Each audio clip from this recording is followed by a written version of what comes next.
Over to you, sir. Yes. Can you all hear me? Excellent. Welcome, everyone. Good afternoon. Good morning, wherever you may be. We're all over the world. So it is my honor to chair this panel on the transition from the thesis or the dissertation to a published book.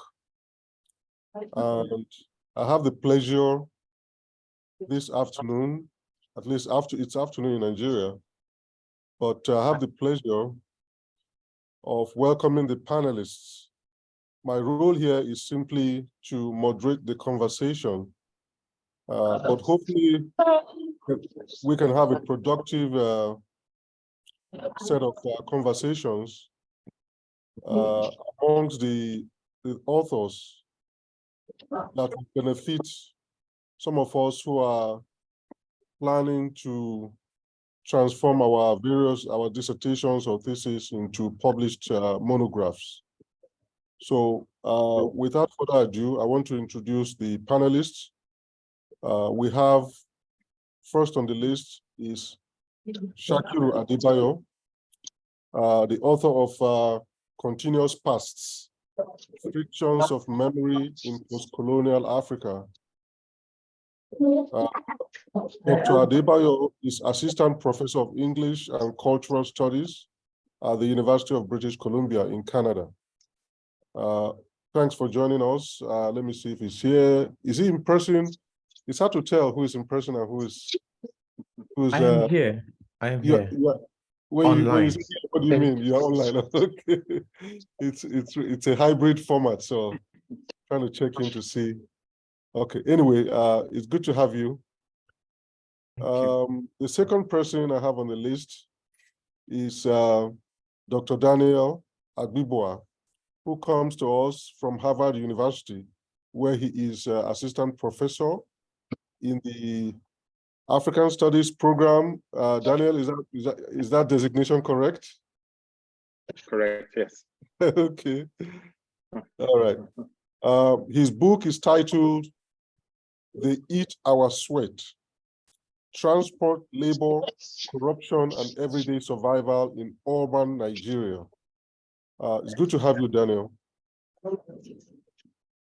The third person on the list is Dr. Paul Naylor. Paul Naylor is the cataloger of West African manuscripts at the Hill Museum and Manuscript Library. His book is titled From Rebels to Rulers, Writing Legitimacy in the Early Sokoto State. And last but not the least is Hoshea Roloffs, who is a lecturer at King's College in London. Her book is titled Good Governance in Nigeria: Rethinking Accountability and Transparency in the 21st Century. All right. So these panelists are all first book authors of their first monographs have just come out in the last couple of years. And so they are hot off the press. They are generating the kinds of conversations that we want to see these first books generate. And so the purpose, as I understand it, the purpose of this forum, this conversation, is to try to pick their brains a little bit for the benefits mostly of the younger scholars who are thinking of doing the same thing that these panelists have just done, which is to publish their first books. We want to reflect on the process of this transition itself, from turning a dissertation, a PhD thesis or dissertation into a book. So this is a roundtable. So I'm going to go around and give the panelists, the authors, I'm going to say a few moments, maybe 5 minutes per panelist, to try to, take us through the process, right? For each person, it's different, I'm sure. It's the book publishing experience for each person is different. So tell us, reflect to us on the process of transitioning the thesis, the PhD thesis, into a finished book manuscript that was ultimately published and that we can now hold in our hands and read as a published book. Tell us about your experiences with that.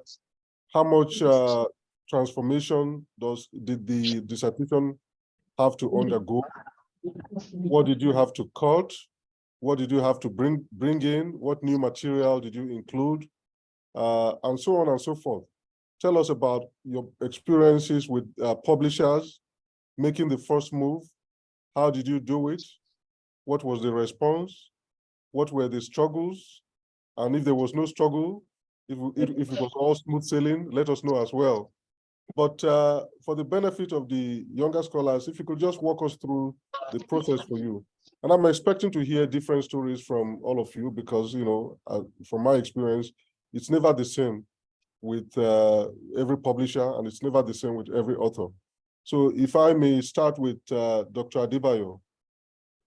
Yes, thank you very much, Professor Moses. I thank you for that generous introduction, and thanks to the LSA for inviting me to be a part of this wonderful panel with amazing people, Dr. Paul and Daniel, and I don't remember the other person's name. Please forgive me.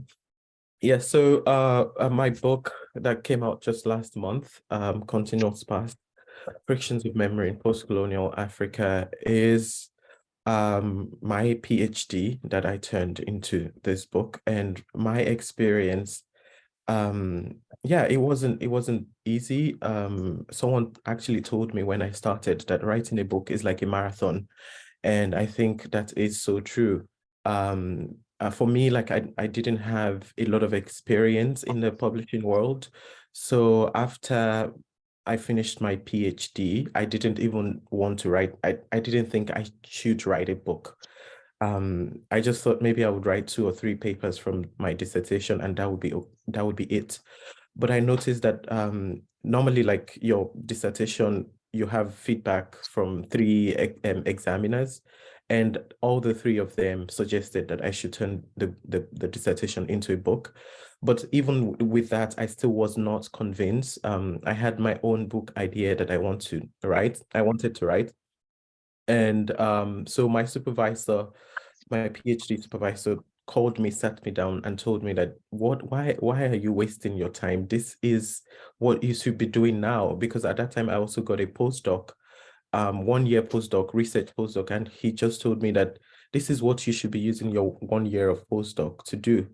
And so I started writing the book. And actually, before I started writing the book, I made a very terrible mistake of sending the book or the dissertation the way it was to publishers, and I got like outright no. And they would all refer me to William Gemeno's From Dissertation to Book to read, which at that moment it felt really frustrating, embarrassing. But then when I actually sat down and read that book, From Dissertation to Book, I realized, okay, there's so much work I needed to do. So I started, then I started the journey of revising the book. Actually, for me, it felt like I literally rewrote the dissertation into the book, because from reading William Gemeno, I realized that the language of the dissertation is so different from the language of the book. You know, in your dissertation, you're trying to prove to a certain number of members of your, dissertation committee that you know what you're saying.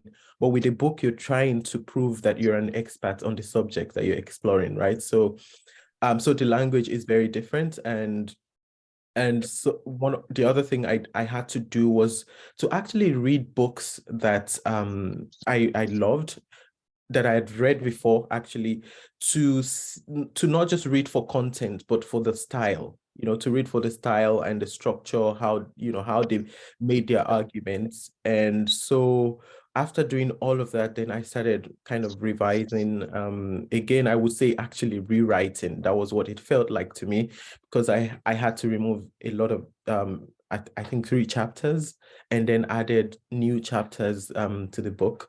And yeah, so when I finished revising it, I also, because I was doing my postdoc in South Africa, I wasn't very familiar with the North American academy and publishing world.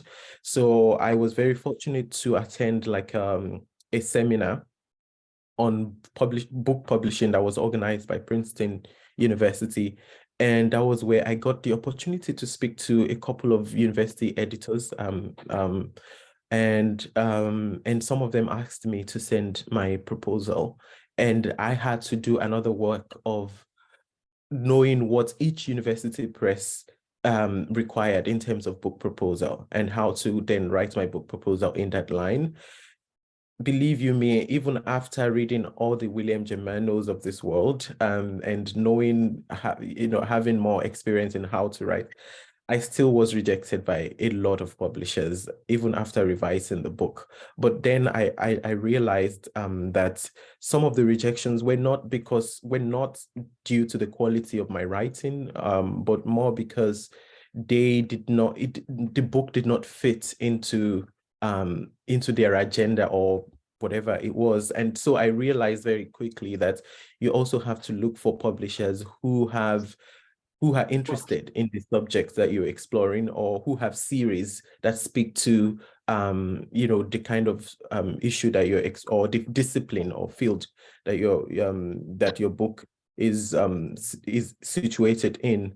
So yeah, I don't know, I maybe I should just hold on for now, because there's still a lot about dealing with editors and all of that. But yes, that was my experience, and I was very fortunate that I started writing in 2020. That was the year of COVID, right? So I had all the time to myself to be able to write. If there was no COVID in 2020, I'm not sure if I would be here, but if I would have finished the book by now. So yeah. Okay. Well, thank you, Dr. Adebayo, for those reflections. You talked about some of the things, you've preempted some of the points that I wanted to bring up later, which I'm sure we'll get into in greater detail. The language had to change, you said, from the language of a dissertation to that of a book. The structure had to change. Certain content had to make way for new content. And you also spoke about your first pitch to publishers and how, when that was not successful, you had to modify the pitch. So I'm sure the younger scholars in our midst who aspire to publish their books with North American and European publishers are taking notes. With that said, let me move on to Dr. Abibua to also offer us his own perspectives and reflections on how he was able to transition his PhD dissertation into now a published book. Dr. Abibua. Thank you. Thank you very much. So my path was a little different in the sense that I finished my PhD at the University of Oxford with the late Abdul Rauf Mustafa. And when I came for my graduation in early 2017, he was terribly sick and ultimately would pass away a few months later. It made it very difficult to look at my thesis. Actually, I literally always concealed it way in the back. I didn't open it for a few years after his passing, because every page reminded me of his own advice and conversations. And so it was difficult. It was difficult, and hence the fact that it only came out just now. I literally went into doing other things. So that was the pathway. Anyway, ultimately, I published it with a series called Critical, I think it was Critical Studies on International Development, something like that. And the trigger for that was that I had seen a book that was published by Matteo Rizzo on the Dala system in Tanzania. The Dala is the equivalence of the Danforths or the Chotros in Ghana, or the Matatus in Nairobi. Let me just see if I can share my screen here and give you a sense of the book. So that was it. So when I saw that, I thought that's a good place to put my book, because it looks like a good fit. So that's another thing. So you can keep in mind and think about the books that you've read, where they have been placed, and then think, well, I'll try to place my book there. But there's a caveat in the sense that in the North American system, you can't just place the book where somebody you admire has placed their books. Obviously, there are questions of promotion and where you place it, and maybe we can come to that later. But in general, I was inspired by Matteo Rizzo's book being published there, and I decided to publish there. And it was some of the things that Shakira has already said is true for me, especially when it comes to editors being reluctant to just take your PhD and publish it. It's impossible. So in my own case, I had editors who were keen to find out if I had done some work to sort of build on the PhD, which I had done. I think the years that I took away from it allowed me to evolve my own thought on the topic. In any case, I think I was bored and tired when I finished the PhD. I think I was just exhausted and tired of seeing the same thing. So that was also part of it. So beware when you're trying to publish that you might find out that you want to move on to other things after the PhD because you're not too stimulated by it. And this is what the postdoc is often a good opportunity, not just to develop your thoughts on that book, but maybe to look at something else so you can come back to it with fresh eyes, with renewed vigor. So that was it for me. They were keen to know that this was not a straight PhD thesis, and for them it wasn't just the years convinced them that I had already taken enough time between and I had thought about how to evolve my idea. But so it's a mixed feeling, I would say, for me anyway. I think it's still, the book still evokes quite a lot of emotions, mostly good emotions in me. I'll leave it there for now and stop share. Well, thanks, Dr. Bibwa, for those reflections. So I'm hearing, I can already identify some common themes in the two reflections that we've gotten so far. But one thing struck me, Dr. Bibwa, when you were speaking, which is that you needed time away from the dissertation to, as it were, clear your head, and and the distance helped you to clear your head and to get a grip on what trajectory you wanted the dissertation to go in to become a book. And it helps you to generate new ideas and probably new conceptual and theoretical pathways for the book that eventually emerged. So I guess this is a theme that maybe we can return to, because I can relate to that. Sometimes you just need to step away. It's not just from a dissertation. Sometimes you are writing stuff and you get bored with it, you get tired of it. There are things of mine that have been languishing for 2-3 years. I've just moved away to do other things because I just got tired, or I got stuck. Quite frankly, let's be honest with us, I got stuck in the research. I just didn't see a way out, and I got tired of it, and I had to go. Sometimes it requires a couple more trips to some archives, and you don't have the time right now. And we are human beings; we have a life to live, and you have family, you have other things, and it's okay. Well, let me put this aside.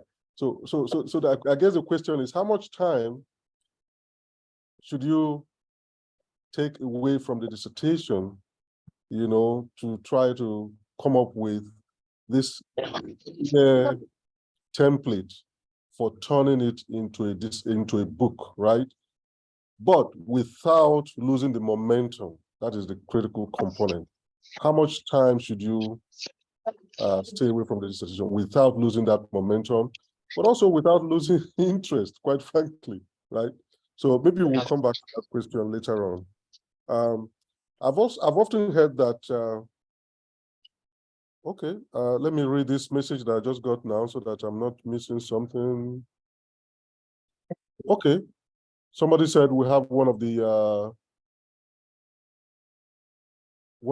panelists in person in the room. That is Dr. Roloff, right? She's in the room, she's in person, correct? Is that right? Okay. Oh, well, Dr. Roloff, you're welcome. The rest of us are online. I think we can see you actually in the room, so that's great. I think I saw you earlier in the room. Well, in any case, let's continue. So I've often heard this expression, not every dissertation is destined to become a book, right? And not every book starts its life from a dissertation, which is true. And that takes us back to maybe something that Dr. Adebayo was saying. But how do we determine that? How do we make the choice? In the case of Dr. Adebayo, it was his advisor or people on his committee that made the suggestion, that pushed him along that path. But for those of you who are young scholars, how do you decide whether this dissertation can become a book? And how do you decide whether, how do you decide, well, this dissertation maybe is not destined to be a book. Maybe I can get a few articles published from it, a few journal articles published from it, but ultimately this dissertation does not have the structure or the structural integrity or what have you to become a book. How do you make that decision? And what factors go into that decision making? Whether a piece of dissertation or thesis can become a book. Is that even what is desirable in your field? Certain fields are not book fields, right? The publishing the first book from the dissertation is not something that is required for you to keep your job or for you to move ahead in your professional affiliation. So those are all questions that we should ask ourselves. But from my perspective, a well-done dissertation, it almost feels as if, I'm very selfish when I think about this issue, it almost feels as if a scholar would be shortchanging the field if they do a brilliant dissertation and they don't publish it as a book. So, and that is a controversial statement that we can return to later. But let me move on to Dr. Paul Naylor to give us his thoughts. And then we'll come to you, Dr. Roloff. And we can see you on the screen. Yeah, thank you. We can see. Yeah, thank you, Dr. Moses. And I must say, I really admire your work, and I use it in my classes, and I use it in my book, in fact. So it's very nice to meet you. I'm not going to say in person, but it's very nice to meet you in this setting. So I'm also very happy that I didn't go first, because it gave me time to think about what was similar from my experience and what was different. And for me, I mean, before academia, I did an MA in creative writing. And I worked in journalism. So I sort of came from a writing background, and without realizing, I sort of wrote my thesis. It was a very book-like thesis. The structure resembled a book, and one of my external advisors said, this is a very publishable thesis. So I took him at his word. And I thought, well, look, how can I not do very much work to turn this thesis into a book? And I just thought about which publishers I could approach that I knew would be interested in it. Because, all of us, I suppose, in the abstract, it's an obscure theme, but my book was pretty obscure. And so I picked the publisher that I picked two publishers that I thought would be interested And that's an advice for everybody. You know, don't pitch it to 10 or 15 publishers. You've got to pick one or two that you're pretty confident would be interested in your book, either other things they've published or their focus or their interest going forward. And yeah, I mean, literally, I just changed the word thesis to book in my chapters, and I submitted them an intro and 2 chapters, because I knew that they would have comments. I knew that the reviewers would ask me to change certain things, but I made a gamble and thought, well, they'll accept it for publication, but I'll have some good reviewers and they will give me some constructive comments. And that's in fact exactly what happened. So I thought, well, why do I change it, not knowing what the publisher and the reviewers actually want? Why don't I just submit it more or less as it was and wait to see what the reviewers and the publisher said, and change the thesis to the book based on the comments of the reviewer. So that's the way I did it. And I have a lot of other comments about the whole process, which well, I didn't take much time. Maybe I'll start now. So yeah, choose the 2 publishers, 1 or 2 publishers only. Don't try to find too many. It's very good to approach publishers face to face at a conference or another event, and have a kind of a 5-minute pitch ready of your book. And remember that these people are not, I mean, they may be academics in the background, but they sell books. That's what they do for their job.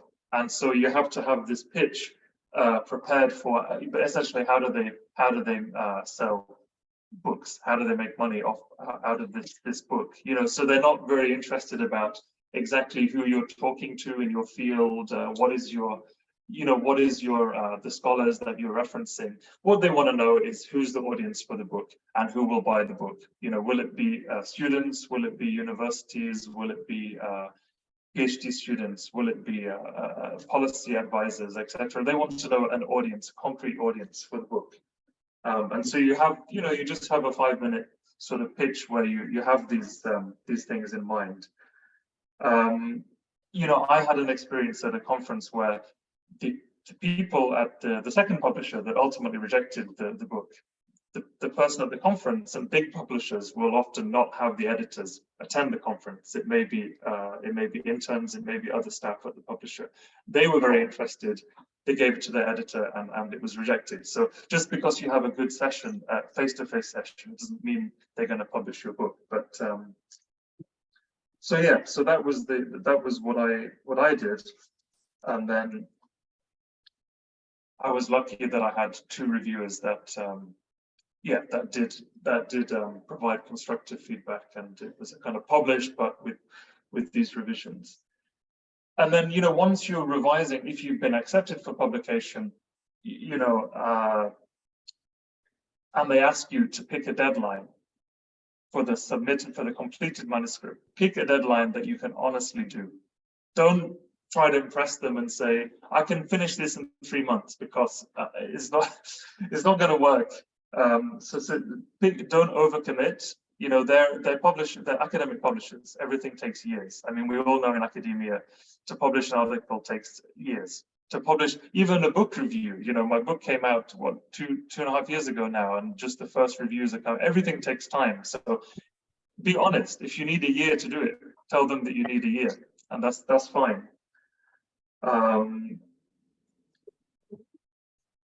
And then, you also have a lot of leeway when it comes to the contract of the book. When they prepare a contract for you. For example, for me, what was important was getting my book published in paperback, so therefore more affordable, and getting my book published, with an African press, which ultimately hasn't happened yet. But I was able to get that wording in the contract that the publisher would search for a publisher on the African continent, and they would guarantee a paperback edition. So whatever's important to you, try to put it in the contract, because you do have a lot of flexibility apart from the royalties, because you're not going to make any money publishing an academic book. Essentially, you're going to get 2% to 5% royalties from your book, and you can't really try to argue about that. That's the only thing I felt that I couldn't really argue about. But it's great to have a book out there. It is great to get your book published. Yeah, good luck for anybody trying. And I hope what you can get from this panel is that there are many different approaches, and you pick the one that suits you. And hope we can help you in your journeys. Well, thank you, Dr. Naylor.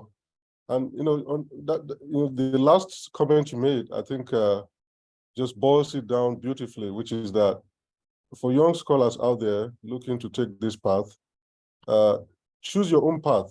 Choose the approach that suits you. I couldn't have said it better. Everybody's journey is different. As we've heard from 3 panelists, and each of them has a different experience. For Dr. Adebayo, he did the mass pitching, right? At first, he pitched it to multiple publishers, and then later on narrowed the list down, and had success. But even after the first pitch, he had to transform the dissertation considerably from his recounting before he got more reception from publishers. For Dr. Abibua, I mean, his experience was a little bit different in the sense that he admired this series and he admired the work that had been published in this series. So he pretty much, it seems like he was focused on that series from the get-go and targeted it and tried to tailor his work, his dissertation, to fit into that series. Also was successful in doing that. For you, Dr. Naylor, it seemed like you are not a fan, you're not a big fan of pitching it to multiple editors and publishers, which it's a riskier, approach. It's a gamble, like you said yourself, but sometimes it pays off. Sometimes, if you know what you want, you know which publishers, which presses you want to place your book in, you know which editors you like to work with, you can narrow the list down to those presses and those editors. I also like something you said, which is very important. Human beings as well. Editors are human beings, and when you meet them at conferences, at workshops, try to sneak in that 5 minutes, 3 minutes summary of your book, that pitch, that brief pitch that Dr. Naylor was talking about. If you can do that successfully, if you can get them to buy into the idea of the book at a conference or at a workshop, it sets the stage for possibly a favorable outcome later on. And then when you get back to your base, then you can follow up. It is, I think editors, the one-on-one connection helps, and editors are more comfortable working with prospective authors that they've already met at a conference, that they're already familiar with from prior interaction. So that's a critical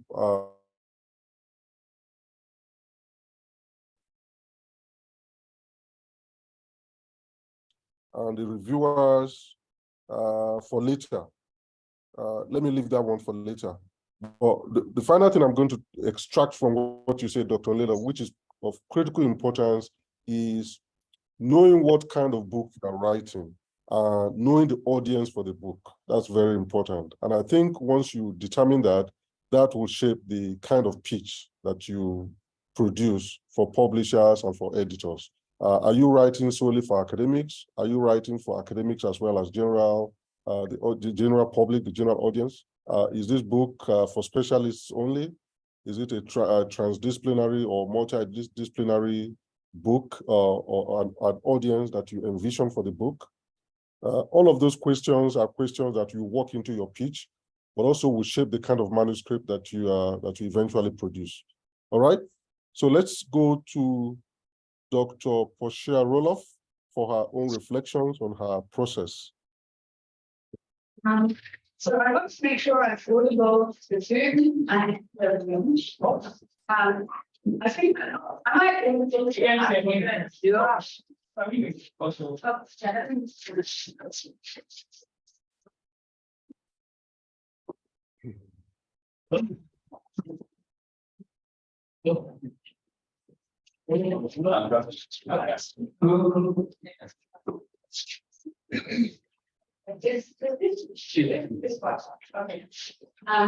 Thank you so much to for sharing the session and Lagos Studies for setting these up. So my name is Dr. Paul Roloff, and I'm an expert in politics at Queen's College London. I'm going to present to you maybe the opposite story to what we just heard from Paul Naylor. So here's at one end of the extreme of we just had to do Control F, replace all from Thesis to book. I'm going to tell you about a much longer process that I went through. So you may have seen in the description of this panel, there's the average length of time is 6 years from PhD to book, and that's pretty much exactly how long it took me. So I submitted my thesis in 2016, I did my Viva in 2017, and the book came out in April of this year, that's 2023. So hopefully I can explain kind of which elements of that took a long time and what it took out for.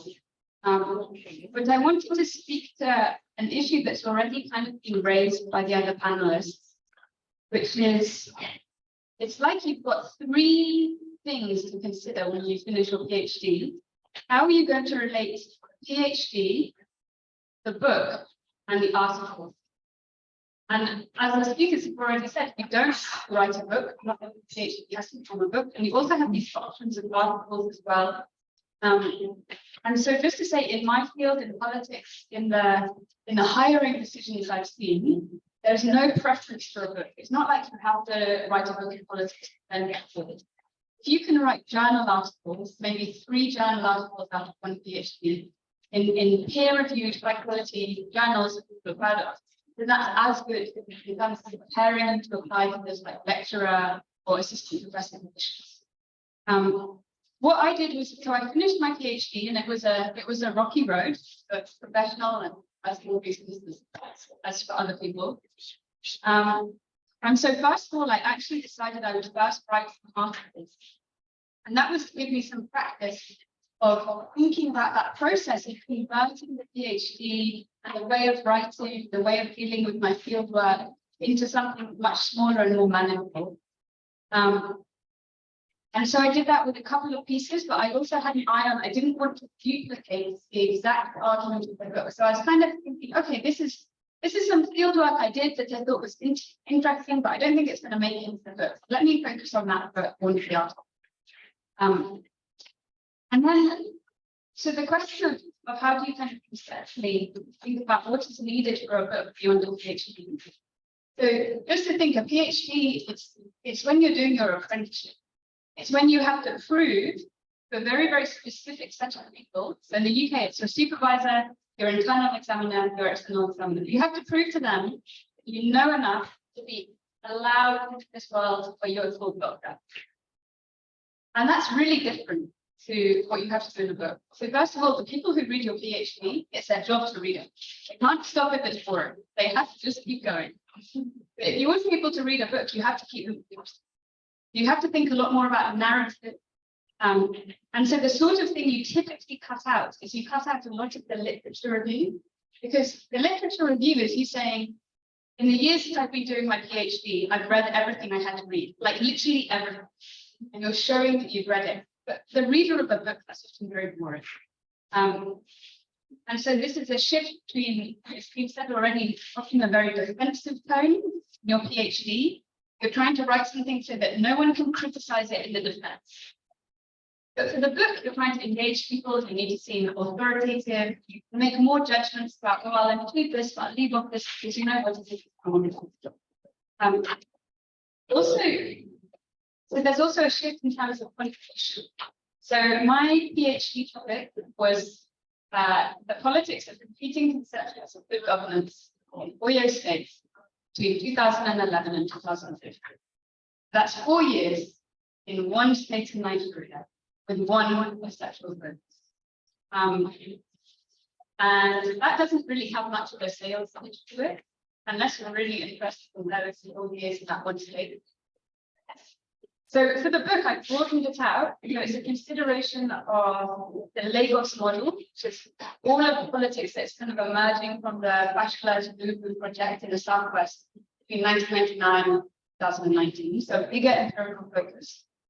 And also I had more of a theoretical contribution that I wanted to make. But I think when I was a PhD student, it was at the back of my mind. It was the sort of thing I was just just starting to be able to articulate, but I couldn't quite put it in words. And this contribution was much bigger in the sense of I wanted to show people that you can study politics in Nigeria and take it as something you can learn from, rather than just say, okay, what's wrong with it? And that's a much bigger argument. And I wanted to say that not only for the people who already cared about Nigerian politics, but people who cared about political science and democracy in general. So I knew I had a very different audience and a very different. So I basically rewrote the entire thing. And so I submitted the proposal. I submitted one proposal to Harvard University Press. I don't think they even read it. They just replied no. I submitted another proposal to Cambridge University Press in 2019. And this proposal, I don't know if it's on my website already, but I will aim to put it on my website. So then you can see, oh, what's it look like? Not using it as a carbon copy or a template, but you can just see, okay, what's a successful proposal look like? And then they got back to me and they said, because this is your first book, we want to see the whole manuscript before we decide whether to send it over. And so they would, no, actually, let me clarify. So they agreed to send it to review, and that's the key gatekeeping function of the editors. Is this something I'm going to send to academics to review? But then he said, to send to the reviewers, I need performance. So then that took me, I would say maybe another year to 18 months. It's like, well, I want this to be as good as possible. I don't want to send them the manuscript and just say no, it's not as strong as it could be. And during that time, I tried to get as much mentorship and feedback from other people as possible. So people I studied with on my PhD, people who worked at my university, my former supervisor, and they each read kind of chapters and they gave me some feedback as well. So I really tried to make that manuscript very strong. And then the reviewers had some comments. I worked on that maybe for another 6 months.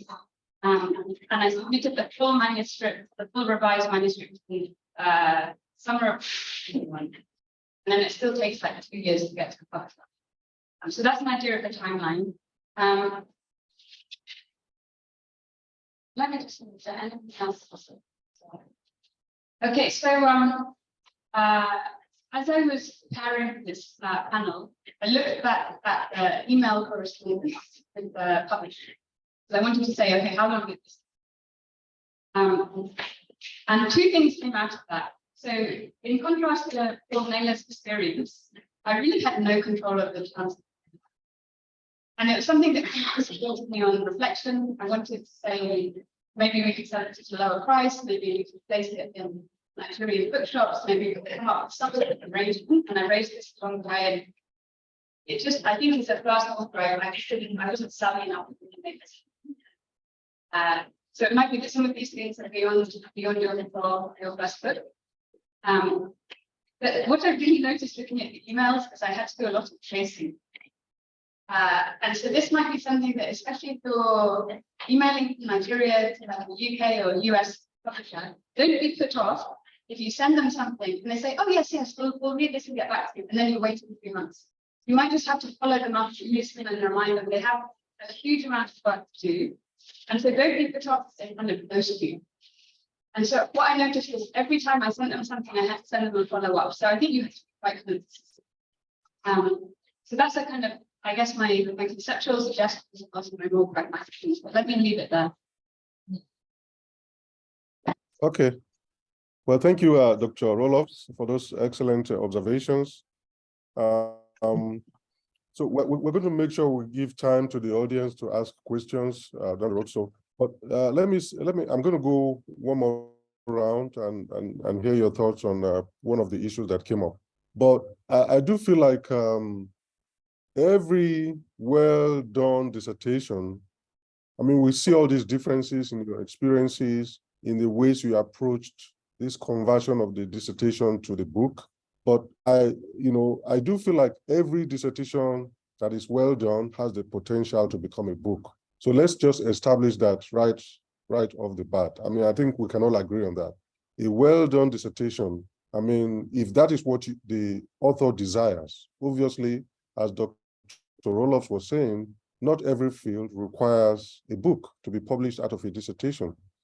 And some dissertations, by their nature, are not destined to become a book anyway because of the structure and maybe other elements, and they were written without that vision or plan in place. You know, that was not the intention. The purpose was to extract as many journal articles out of these dissertations as possible, and that's okay as well. But every well-done dissertation has the potential to become a book. Not only that, I believe that if a dissertation is well done, the work of transforming it into a book is a lot easier. I think we can all agree on that as well. It takes off some of the pressure. It takes a little less work to undergo that transition. And so ultimately what we should be advocating for, especially in this type of conversation, especially as, you know, as we seek to inspire younger scholars or up-and-coming scholars, is to start off with a very good dissertation. Just do the best that you can on your dissertation. Get quality supervision. Let the research be solid. If all of these elements are in place, figure out the conceptual trajectory and identity of the work. If there are theoretical loose ends that need to be tightened, do that as well. Let the arguments be clear and own the arguments. I think if all of these things are in place already, then when it comes time to convert the dissertation to a book, it's a lot less tasking. I think it might also give you more success with publishers and editors. Obviously, nothing is guaranteed. As you've heard from these panelists, everybody has a different story, and the timelines are also different, as you've heard. For some people, it took a short amount of time to get a yes from a publisher. You know, for some other people, it took a while, and then you had to go through multiple reviews. It's also important to keep in mind that presses have different processes. All presses have their different processes. Some presses have multiple stages of acquiring manuscripts from authors. For some publishers, it's a straightforward process. You make a pitch, you get a yes or no. If it's a yes, then they request the manuscript in full or several chapters, and the book proposal, and so on and so forth. But let me go around the panel once more and ask you what challenges you faced. What was the most challenging aspect of this process for you? And how did you overcome the challenges that you faced while trying to get this book from a dissertation to its current state of a published monograph? What challenges did you face, and how did you navigate those challenges? We'll start from Dr. Adebayo again, and we'll go in the same order. Okay, thank you very much, Professor Moses. Yeah, for me, I guess the most challenging part of writing the book was actually rewriting it, you know, and it was challenging because I had to rethink a lot of things from the dissertation to the book, and also it's required. I don't know if this is the case with other people, but it required a lot of discipline on my part, like sit down and write for an extended period of time. And that was a little challenging because I mean, for my dissertation, I kind of had a little bit of flexibility, and I would submit a chapter and wait to hear back from my supervisor before I moved to the next chapter. But this was an entirely different, because again, I had to introduce new chapters into the book, remove certain chapters, and also ensure that there was coherence. And I guess for me, also just writing in general, the most challenging part of writing for me is always getting the structure. Sometimes, like I spend a lot of time in my head trying to get the structure, but the moment I get that structure, then everything goes well, especially for articles. But then for a book, how do you get the structure of an entire book, ensuring that the chapters speak to each other, ensuring that the paragraphs, you know, there is smooth transitions, ensuring that like sentences. So when I was writing the book, I wanted to be inspired. So I would read, you know, interviews of Toni Morrison, James Baldwin. And I remember one of James Baldwin's interview where he says that, you know, your sentence must be as clear as bone. And so I kind of had that thing that my sentences must like, you know, they must sound, you know, sophisticated, not necessarily sophisticated is not a word, but they must be clear. Like Professor Moses said, clarity is so important. So yes, so I think for me that was the challenge. The rest, I mean, sometimes it took a while to hear back from reviewers and all of those things. And I knew that, you know, that's the business, right? You have to be patient. There's no worry with that. Those ones are, as long as the book has been accepted, whatever time it takes, I don't care. What was most challenging for me was really like disciplining myself to get the chapters in, to make sure that the sentences read really well. And it kind of showed, because when the reviewers got and even because the university also hired an editor, and the university press editor actually said that, you know, working me for that, which for me, I was so particular about writing and making clear arguments, and that required a lot of work. And so I remember during COVID, again in South, I would sit down like from say 10 to 2 p.m. just working every day, you know, and it was challenging. I think for me, that was my most challenge of the book. The rest was kind of just, you know, yeah. Well, thanks. I mean, every comment, and what as we were speaking is the patience. You require a lot of patience, you know. But as actions are normal in this game, right? In this business, you are going to a lot of presses, and then until you find the right fit, you know. But you're also going to get a lot of delays, as Professor Roloff was saying, from reviewers potentially. Sometimes they don't review when you submit the materials that they ask for. You might not get a feedback, an outcome. So you require a huge dose of patience. You have to develop the mental capacity to take in note. Also, you have to be disciplined. So yes, Dr. please. Yeah, I mentioned earlier about the biggest challenge for me. So it's still a bit unique, but you never know what to expect. But I think the biggest challenge for me was losing my supervisor,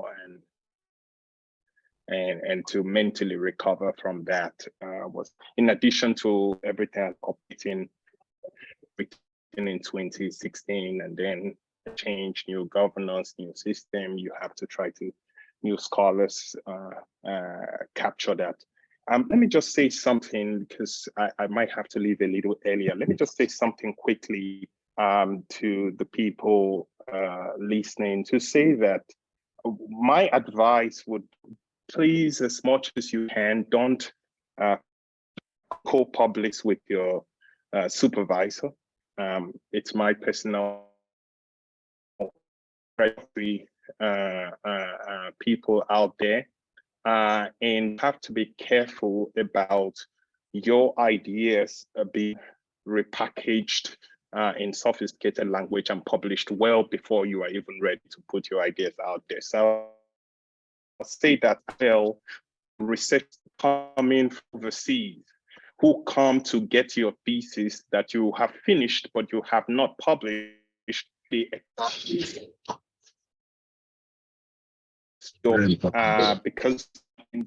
because they have the do that. And and they would avoid the place they have the word to do that, and they will publish it. So you have to be out. If it's possible, put that on it. Don't put it online and as well. I'm sure many of us here have received messages from publishers offering to either pay a small amount or to place your money. So be careful about those things, because once it's online and it's published, you know, the attraction falls. So just keep that in mind, especially the fact that if you're not ready yet to actually publish, somebody else coming to take your central idea and repackaging it and publishing it. That happening, and to keep that in mind. Thank you, Dr. Abibu. That's a fantastic point, actually. You know, I'm glad you brought it up, Dr. Abibu, because there's a lot of prediction, like I said. Sometimes younger scholars, up and coming scholars, they're just happy they are working print to accept that emailed publishing pitch from some predatory just because it's located in Germany or the US or other place, Japan or India or somewhere. Don't be quick to get that foreign, quote unquote, foreign publication. Don't allow them to cannibalize and to bastardize your dissertation that you worked so hard on, that you sweated to produce. This is what presents you that will set the foundation for your professional life going forward. You don't want it, you want to publish it in a reputable, just venue that will speak for you, that will open doors for you. It's out there. Once somebody takes ownership of it and puts it out there, you lose ownership of it. And that can do a lot of damage to your career. So don't be in a hurry, do the work, take the slow and arduous path, follow the process until you can place the dissertation to a reputable publisher. But also avoid, like you said, avoid people who make personal pitches to you, who can, to put it crudely, who will trick you into surrendering your intellectual patrimony to them, while they take the credit, and then you are somewhere languishing in obscurity. Very well put, Dr. Abibu. Paul Naylor, please. Sure. Yeah, and I would like to emphasize it's vital to embargo your thesis, not just because of the practices that were mentioned, the predatory practices, but also because publishers don't want to publish. They won't want to publish your book if they know your thesis is freely available online. It will be a turnoff for them to know that the thesis is also there. Yeah, so as for the difficulties, you know, for me, it was mostly the fact that suddenly, especially a funded PhD, you're on your own. You know, you passed your Viva, is great. How are you supposed to write a book when you need to apply for a job? You need to earn money to live for yourself. It's very difficult to balance all of these responsibilities when suddenly you're. It is a kind of traumatic event for your PhD to end, because suddenly you don't have your support network, you don't have access to library, to the books that you need, and it was difficult for me to kind of transition to a post-PhD life and to maintain that focus when day to day I needed to think about how to applying for jobs here. I'm doing non-academic jobs to get by, you know, just to pay the monthly rent or whatever, and then at the same time you're supposed to be polishing this thesis into a book. So for me, I mean, that was the challenge, you know, but for me, I really looked to I think, as the last speaker says, you know, you look to colleagues, you look to your supervisors, and I did, there was 3 of us actually. There was an established professor who wanted to finish an article, and then there was 2 recent graduates who we both wanted to publish our books, and we just did an exchange. We said, okay, we read each other's work. For me, it was the introduction. I really needed to get a good intro based on the feedback from the reviewers. And so each month we read each other's work as a reviewer would, and we went through it, you know, in sessions that took a couple of hours, you know, and really tried to work together for each other's work. And we each took a term each month, I think it was, and that was really helpful, not just to help me improve my writing, but also to remind me that I was still connected to the academic world, and I still had this kind of connection, even though I'd finished my PhD. And for all intents and purposes, I was without a job and cast adrift. So I think that was very useful to connect and reconnect with colleagues, and also as Dr. Sakiru said, to put time aside.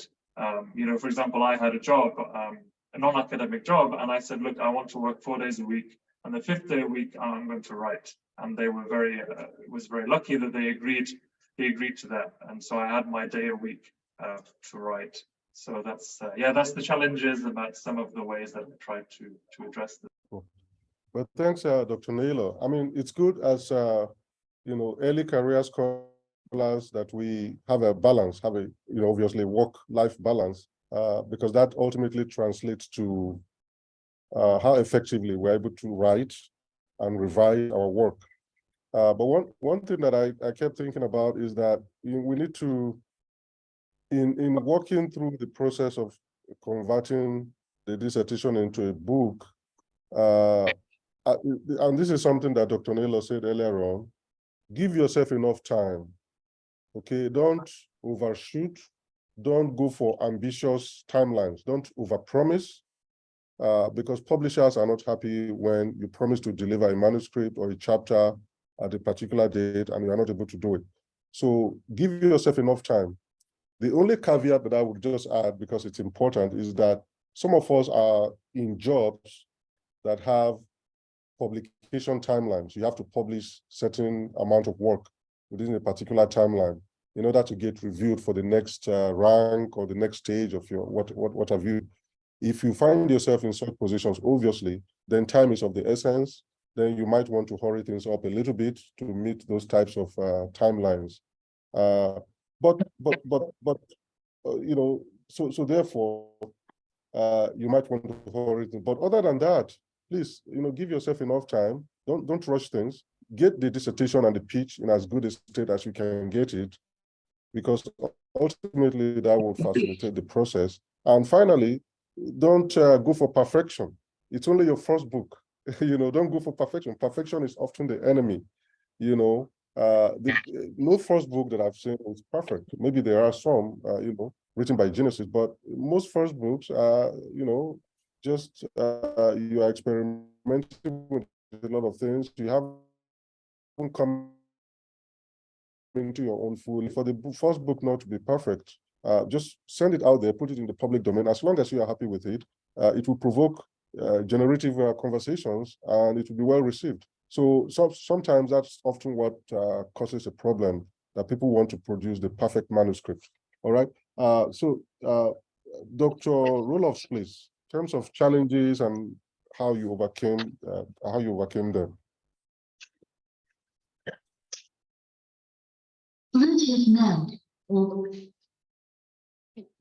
I'll just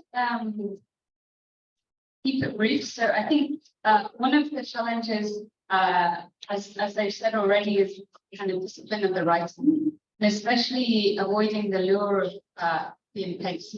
Because you already have this big document, which is your PhD, and you really have to be like, I'll just put this set here. But for a book, you do need to make sure you're reading through every sentence and does it flow, and have your adjustments that you need to.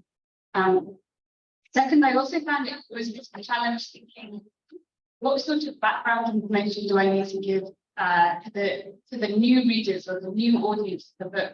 Because likely your supervisor, you probably pick them because they're the expert who's something about. So you often think, well, like, I don't need to tell them this, I don't need to tell them this, they already know it. When you're writing for a broader audience, you have to really think about how can you introduce the characters, the location, the themes, but in a way that isn't boring and doesn't seem kind of didactic, but kind of flows with the narrative. And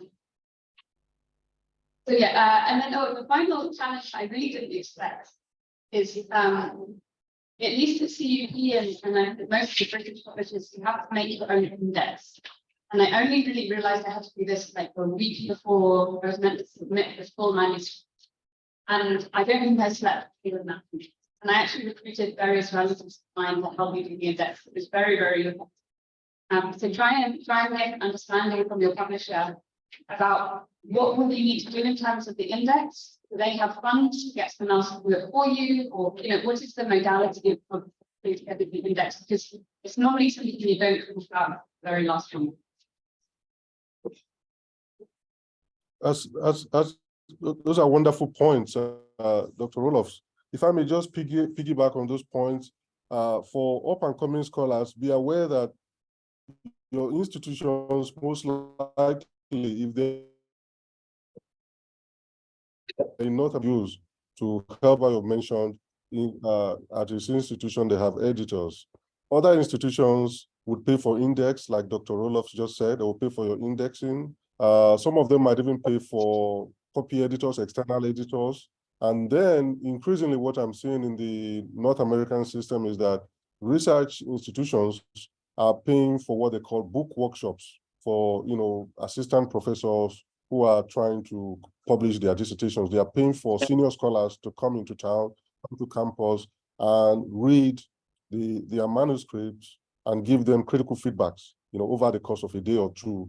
I myself have participated in a few of those. So, and they're all paid for. But so take advantage of this institutional resources. So, so I do not, okay, I see a message from Paul. Yeah, it's easier if I can say it. Just on the index front, yes, it was a massive surprise for me. Like Dr. Roloff said, that I had to do my own index, and there was no funds available for me for this index. And so there are indexing software that you can use. You still have to pay a bit of money, but a program that does the indexing for you, like in a very basic level, and then you have to tell the program, no, I want to change this and that. And it still took a bit of time, but the program was called Textract. I would highly recommend, if you don't have funds, to have a professional indexer do it, to use a program like this. It was very. Yeah, excellent, fantastic. So let me just, I want to leave a few minutes at the end for the audience questions, but let me just try to wrap up and summarize what we've talked about. So in a nutshell, when envisioning the book that's going to come out of the dissertation, the language has to shift from a dissertation tone. The tone has to shift. You remember now you are writing for a broader audience. You are no longer writing for a small committee of specialists, right? So the structure has to shift. Dr. Roloff was saying, when she was writing, she was thinking, oh, how should I introduce this? How should I introduce this chapter? How can I grab the attention of the, a broader set of readers as opposed to just my dissertation advisors and committee members? What kind of stories or vignettes should I use to bring their attention in, but also to sustain their attention? So you have to envision a bigger audience, and that should determine how you pitch the work and ultimately the kind of manuscript that you produce. The structure has to change. You have to get rid of all the fluff, as we call them, like Dr. Roloff was saying, all the literature review, trying to prove to your committee that you've read all these materials, that you've mastered the literature, the relevant literature. That's no longer necessary. All of those things have to go. You have to write a more engaging, Dr. Debayo was talking about transitions and flow and coherence. The book has to be more readable than the dissertation. Dissertations, I was going to put it out there, they are not fun to read, for all the reasons that we've talked about, right? But books should be fun to read. They should have a flow to them. They should have a coherence. The language should be elegant and so on and so forth. So all of those things are of critical importance. But quickly, before I turn it over to the audience for questions, the process, because I realize we haven't talked about this. For some people, I think they just need to be introduced to the rudimentary process. I know it's different with every press, it's different with every publisher, but if we could generalize the process a little bit, it's basically you have a dissertation. Now you have to try to write 4 pages, 5 pages of, what you envision the book to be about, the arguments, the methods, the sources, right? The audience, that's the book proposal, right? Some people call it book proposal. Some people call it prospectus. It does not matter. You have a very short document, very readable, that someone can just, a publisher or an editor can read over coffee or over lunch, right? Should be eminently readable. Do away with the jargons of your field when you are writing the book proposal. And then have 1 or 2 chapters. Wouldn't you say, maybe 2 chapters, I would say, that are very clean, that are presentable, that you can send to a publisher or an editor on notice.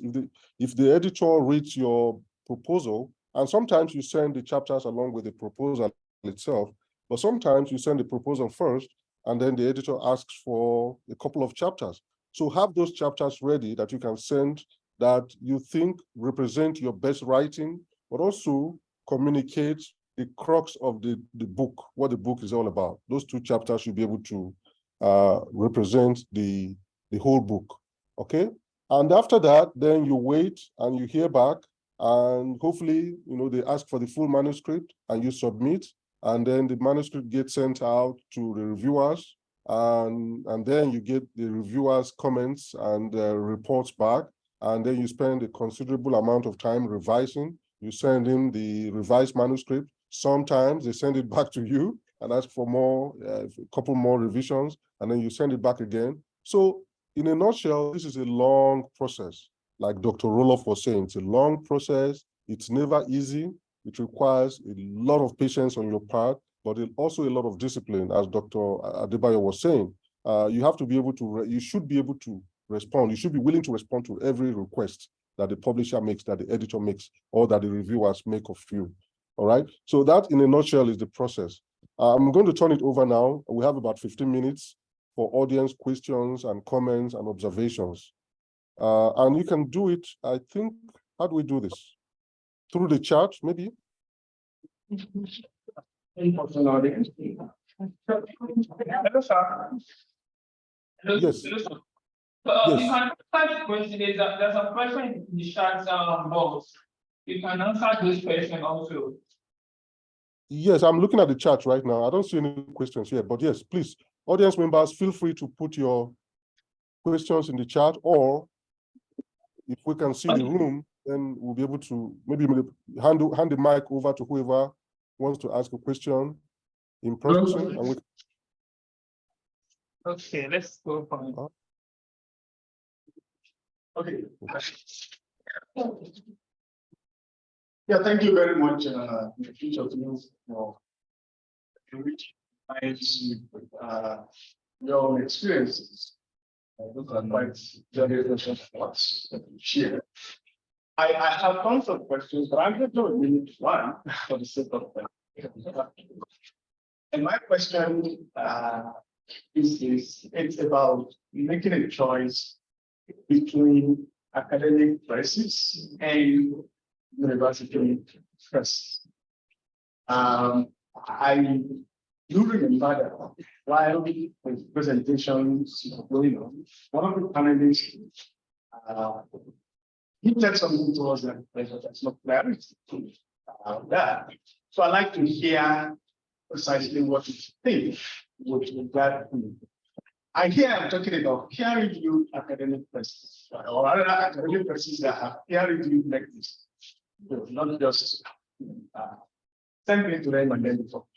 So what do you think one should consider, especially on the tenors in this case? Okay. And any of the panelists wants to respond to that before? Let's respond to that. Let's take one response. I mean, that should do it.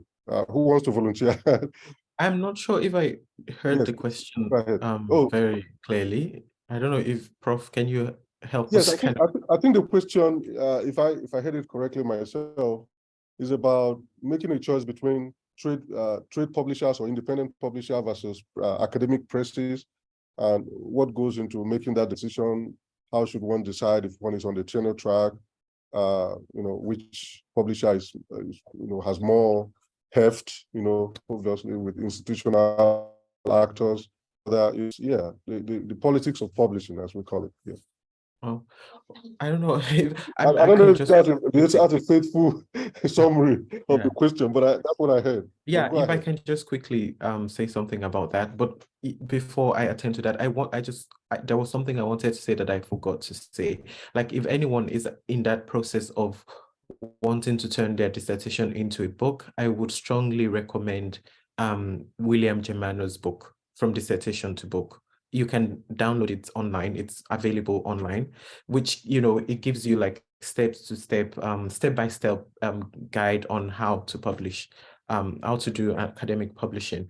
But then to the question about how to decide between independent presses or academic presses, as far as I know, there is a lot involved. What is the requirement of your university for tenure, for example, and what country are you located, or continent? For example, I know that in North America, there's a lot of they place a lot of importance on publishing with university presses, and I've heard and even read about cases of people who didn't get tenure just because they didn't publish in reputable presses. So for anyone, my advice would be to try university presses, especially if you're in North America.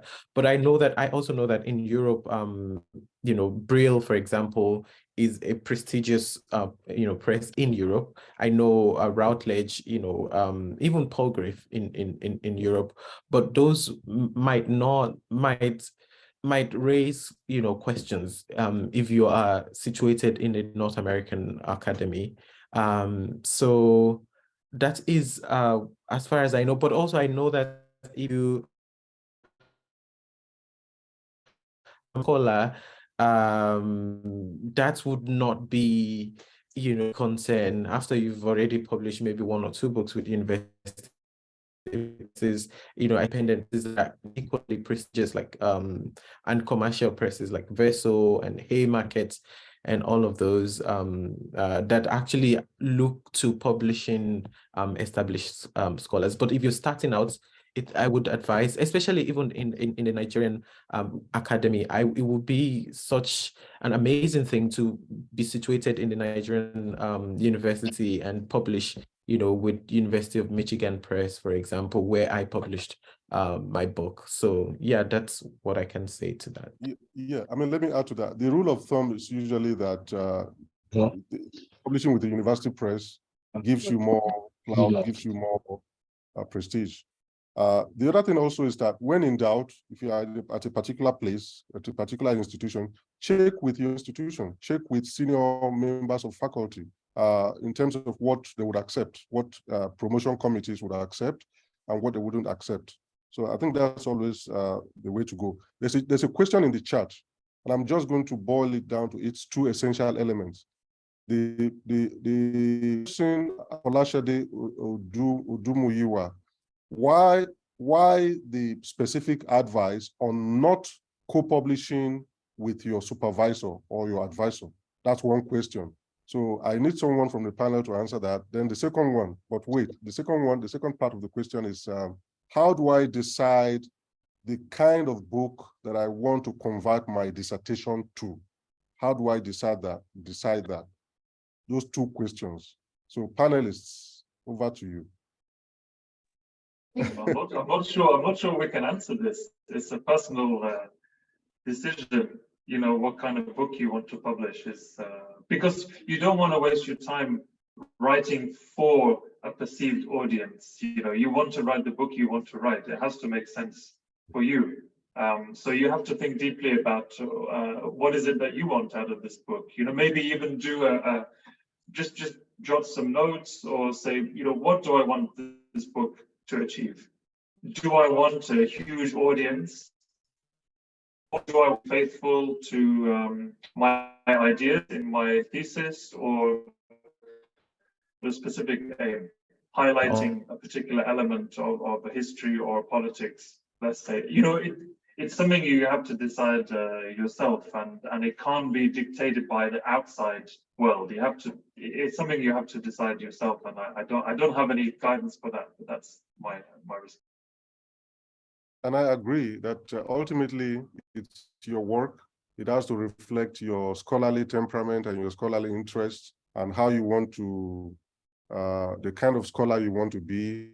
And the book has to be, embody all of those things. And so, yes, ultimately it's your choice, and you have to pitch it to publishers in that way. What about the other part of the question? Does anyone, Dr. Roloff, do you want to take a stab at that? Why, I think it was so that advised that, and now he's not here to, to answer the follow-up question. The specific advice not to publish with co-publish with your advisor or your supervisor. Dr. Roloff, is she? Can you? She's no longer available. She's not. No, that's you. So basically, if you publish with your supervisor, either they will assume it was your supervisor who wrote it and they will get all the glory, or it will just probably be a bit exploitative, because likely you will do all of the work and you'll only get 50% of the credits. And there are some people who maybe have a reputation of often co-publishing, and you then start to put their name and you think, oh, I wonder if they actually wrote it. So I think it's clearer with attribution and credibility and getting the benefit of your work if you single author in the first instance, unless you really have a strong partnership where you think it is real teamwork. But I have a few more questions. Maybe two more. Thank you, Chairman and other members of the team. And my question directed to John. I know every PhD candidate, particularly those in academia, going to publish their work in book at the end of the day. And you made mention that not every cases are what are the major criteria for a book to actually on cases to actually publish as when is a good work on popular book?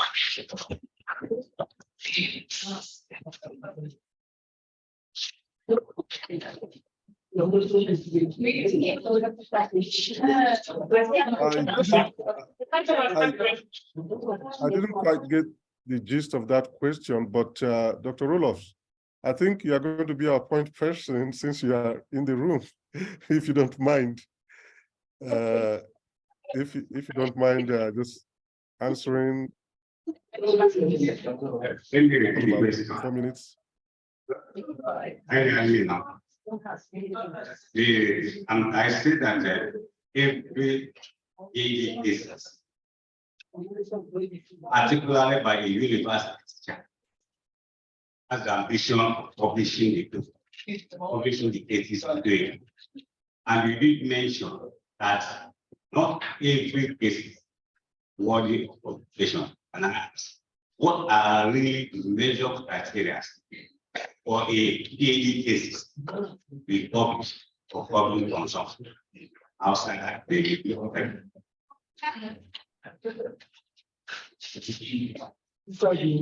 I have one.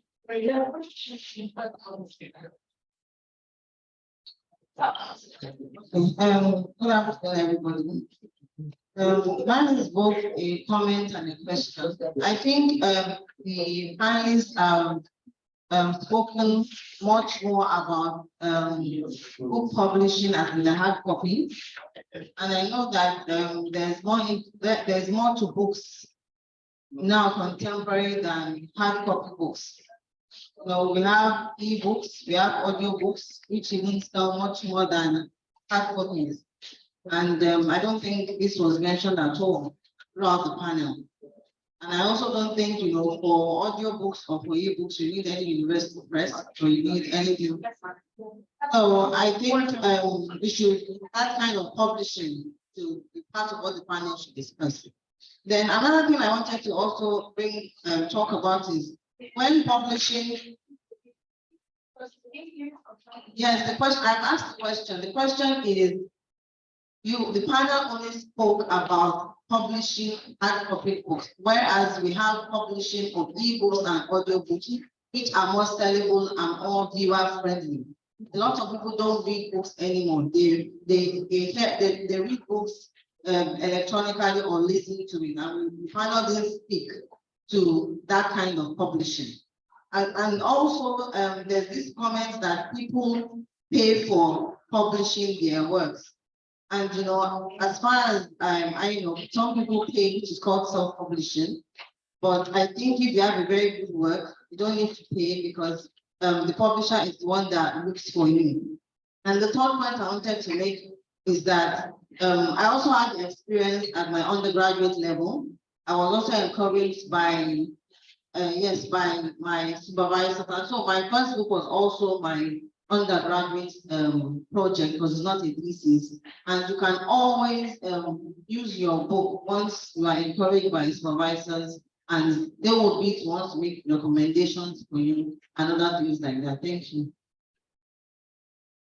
Well, because we don't have a lot of time left, we only have, you know, let me just, I don't know what the protocol is here, but let me answer the last question, one of the questions that was asked shortly, just a while ago. The assumption is that once your book gets published, whether it's a first book, second book, it does not matter. Most publishers now have audio version and the e-version. Anyway, that's automatic nowadays. So that's no longer a big issue.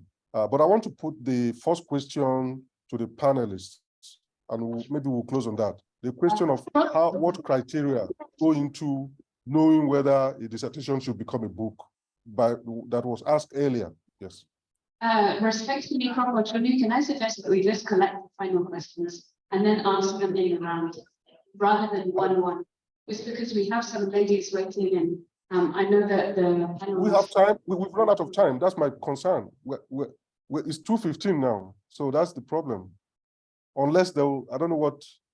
I defer to Opportunity. Okay. Let me add that. Prof, I think, I mean, if we're out of time, I think we should just leave, because we have to eat lunch and there's another program starting. So if we're out of time, I think we can continue the conversation with Command. Yes. Prof, if you are, I think you can go ahead and just think, because we have to. Thanks. Okay. Well, thanks everyone. It's been a conversation. Let's continue offline. Thank you.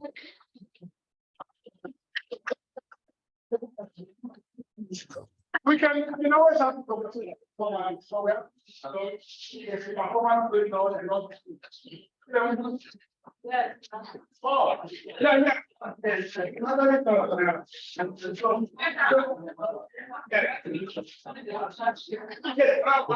Bye-bye. Thank you, everyone. There's actually another session.